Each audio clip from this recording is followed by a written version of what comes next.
Hi guys. तो मैं आज आपको हमारे चैनल पर हिंदी ग्रामर की सर्वनाम टॉपिक के बारे में आज आपको समझाने जा रही हूँ। अगर आपको ये वीडियो पसंद आए तो प्लीज़ इसे लाइक, सब्सक्राइब और शेयर करना ना भूलें, जिससे कि आपके ज़्यादा से ज़्यादा दोस्तों को जिनको इस टॉपिक में प्रॉब्लम है उन्हें ये डाउट क्लियर हो जाए, क्योंकि इस वीडियो में मैं आपको सर्वनाम की फुल एक्सप्लेनेशन देने वाली हूँ। तो चलिए स्टार्ट करते हैं। सर्वनाम, इसकी परिभाषा यानी कि डेफिनेशन क्या होती है।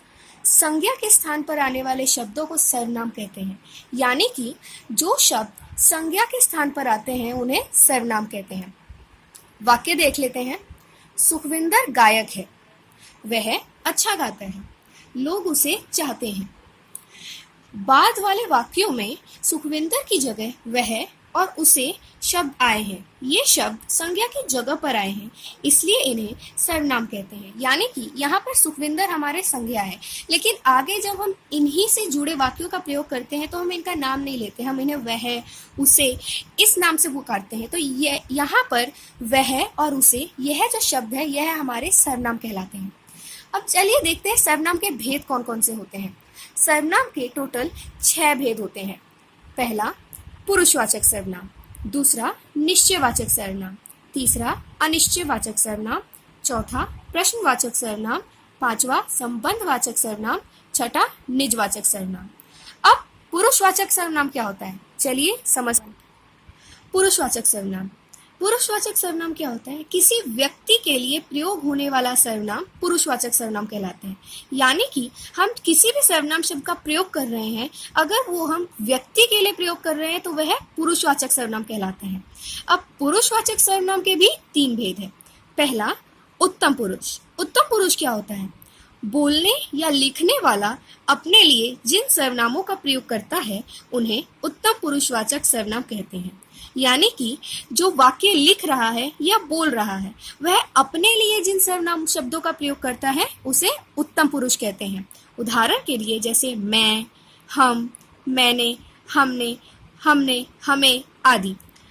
उदाहरण देख लेते हैं। मैं सत्य बोलता हूँ, इसमें मैं उत्तम पुरुष है। हम सत्य पथ पर चलते हैं, इसमें हम उत्तम पुरुष है। दूसरा, मध्य पुरुष। मध्यम पुरुष क्या होता है? सुनने वाले या सामने वाले व्यक्ति के बारे में जिस सर्वनाम का प्रयोग किया जाता है उसे मध्यम पुरुषवाचक सर्वनाम कहा जाता है।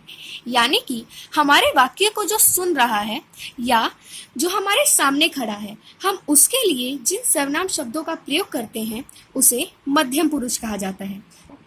जैसे तू, तुम, आप, तुमने, आपने, तूने आदि। इसके उदाहरण देख लेते हैं। तुम पढ़ा करो, इसमें तुम मध्यम पुरुष है। आप यहाँ बैठिए, इसमें आप मध्यम पुरुष है। अब तीसरा देख लेते हैं। तीसरा, अन्य पुरुष। अन्य पुरुष क्या होता है? वक्ता और श्रोता को छोड़कर अन्य किसी व्यक्ति के बारे में प्रयुक्त सर्वनाम को अन्य पुरुषवाचक सर्वनाम कहते हैं। यानी कि वक्ता और श्रोता जो 2 लोग आपस में बात कर रहे हैं उन्हें छोड़कर यदि किसी अन्य व्यक्ति के बारे में कोई बात की जाती है तो उसे अन्य पुरुषवाचक सर्वनाम कहते हैं। उदाहरण देख लेते हैं। जैसे वह, वे, यह, ये, उनसे, उन्होंने, इन्होंने, इन्हें, उन्हें, इनसे, उसे, उससे, इससे, उसने, उसको आदि। इसके उदाहरण हैं। वह खेलेगा, इसमें वह अन्य पुरुष है। वे खेला करेंगे, इसमें वे अन्य पुरुष है। उन्होंने शिकायत की, इसमें उन्होंने अन्य पुरुष है। अब निश्चयवाचक सर्वनाम क्या होता है? किसी निश्चय वस्तु या व्यक्ति की ओर संकेत करने वाले सर्वनाम को निश्चयवाचक सर्वनाम कहते हैं। यानी कि जो चीज निश्चित है, या जैसे कोई कंफर्म चीज के बारे में अगर हम सर्वनाम शब्दों का प्रयोग करते हैं तो उन्हें निश्चयवाचक सर्वनाम कहते हैं। जैसे वह, यह, वे, ये, इन्हें, उन्हें आदि। उदाहरण देखते हैं। ये खतरनाक है, इन्हें मत छूना। यहाँ पर ये और इन्हें निश्चयवाचक सर्वनाम है, क्योंकि ये एक निश्चित बात है कि यह खतरनाक है तो इसे छूना मत, यानी कि यह निश्चयवाचक सर्वनाम हुआ। दूसरा, उस बाजार में मत जाओ, वह बंद हो चुका है। यहाँ पर वह निश्चयवाचक सर्वनाम है, यह बाजार बंद हो चुका है, यह एक निश्चय बात है, इसलिए यह निश्चयवाचक सर्वनाम है। अब अनिश्चयवाचक सर्वनाम क्या होता है? जिस सर्वनाम से किसी वस्तु या प्राणी के अनिश्चय का ज्ञान हो उसे अनिश्चयवाचक सर्वनाम कहते हैं।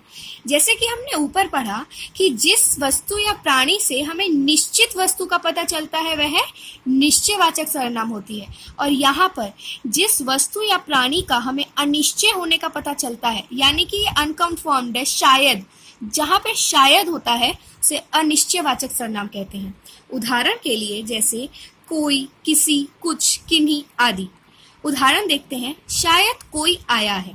यहाँ कोई, शायद कोई, यानी कि यह अनिश्चय है, तो यहाँ पर कोई अनिश्चयवाचक सर्वनाम है। किसी के चलने की आवाज है, यहाँ पर किसी अनिश्चयवाचक सर्वनाम है। कुछ गिरा है, यहाँ कुछ अनिश्चयवाचक सर्वनाम है। किन्हीं 4 को जाना होगा, यहाँ किन्हीं अनिश्चयवाचक है। प्रश्नवाचक सर्वनाम। प्रश्नों की जगह आए सर्वनाम को प्रश्नवाचक सर्वनाम कहते हैं। यानी कि जब हम कोई प्रश्न पूछते हैं, जैसे यह क्या है, तुम कहाँ गए थे, यह सब जो शब्द होते हैं इन्हें प्रश्नवाचक सर्वनाम कहते हैं। उदाहरण देखते हैं, जैसे कौन, क्या, किस आदि। शादी में कौन जाएगा, यहाँ पर कौन प्रश्नवाचक सर्वनाम है। आपसे किसने कहा, यहाँ पर किसने प्रश्नवाचक सर्वनाम है। मैं क्या करूं, यहाँ क्या प्रश्नवाचक है। किन्हें डर लग रहा है, यहाँ किन्हें प्रश्नवाचक है। संबंधवाचक सर्वनाम। जो सर्वनाम किसी अन्य उपवाक्य में प्रयुक्त संज्ञा या सर्वनाम के साथ संबंध स्थापित करते हैं वे संबंधवाचक सर्वनाम कहलाते हैं। यानी कि जो सर्वनाम शब्द किसी दूसरे वाक्य में संज्ञा या सर्वनाम के साथ संबंध स्थापित करते हो उन्हें संबंधवाचक सर्वनाम कहते हैं। जैसे जो, वह, जिसे, उसे। उदाहरण देख लेते हैं।